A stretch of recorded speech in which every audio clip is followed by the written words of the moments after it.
चलिए इधर देखिएगा क्या लिखा है, use of infinitive with verb to be. अब इस पर ट्रांसलेशन बनाना कैसे सीखेंगे, या कोई ट्रांसलेशन या कहीं बुक में दिया रहेगा तो कैसे समझेंगे कि ये infinitive with verb to be है या टू इन्फिनेटिव है। समझ में आ रहा है ना।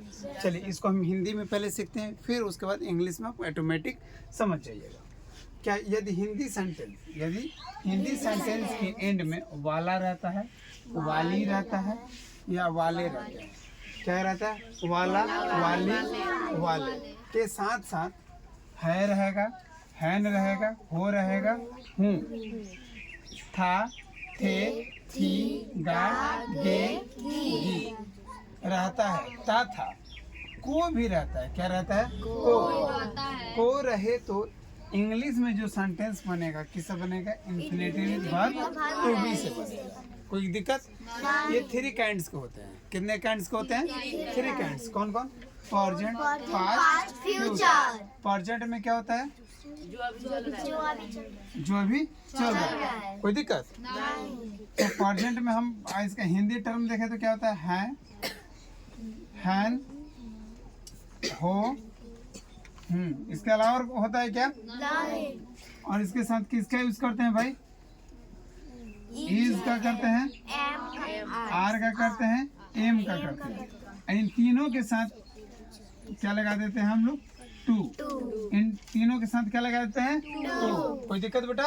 इसको कैसे लिखेंगे, is to, are to, am to. समझ में आ रहा है? अब इसका पास्ट में क्या हिंदी टर्म क्या होता है, था, थे, थी, था, थे, थी। इंग्लिश देखे तो वाज, वर। ठीक है, और होता है क्या, नहीं होता ना। तो वाज के साथ टू लगा दीजिए और वर के साथ क्या लगा दीजिए, टू। चलिए फ्यूचर में देखते हैं क्या होता है हिंदी टर्म, गा, गे, गी। कोई दिक्कत नहीं। अब चलिए इसका इंग्लिश देख लेते हैं, shall have to, shall be to और विल बी टू। कोई दिक्कत नहीं। अब आपको पता है ना कि इज किसके साथ, अब इज किसके साथ लगता है, ही के साथ लगता है। इज के साथ ही, सी, इट और सिंगुलर नाउन क्या रहता है, सिंगुलर नाउन के साथ किसका यूज करते हैं बेटा, इज का यूज करते हैं। कोई दिक्कत नहीं। चलिए अब हम आर की बात करेंगे तो यू हो गया, दे हो गया, वी हो गया। कोई दिक्कत नहीं। और हमारे जितने भी प्लूरल वर्ड्स होते हैं, उनके साथ किसका यूज करते हैं, ठीक है। और भैया आई एक ऐसा वर्ड है जिसके साथ, एम एक ऐसा वर्ड है जिसके साथ सिर्फ आई के साथ ही एम का यूज होता है। क्लियर? और हम आते हैं वाज वर्ड पे। वाज को ले लीजिए, जो यहाँ पे ही, सी, इट लिखे है ना, और सिंगुलर नाउन बोलिएगा तो पूरा मीनिंग लिख देंगे,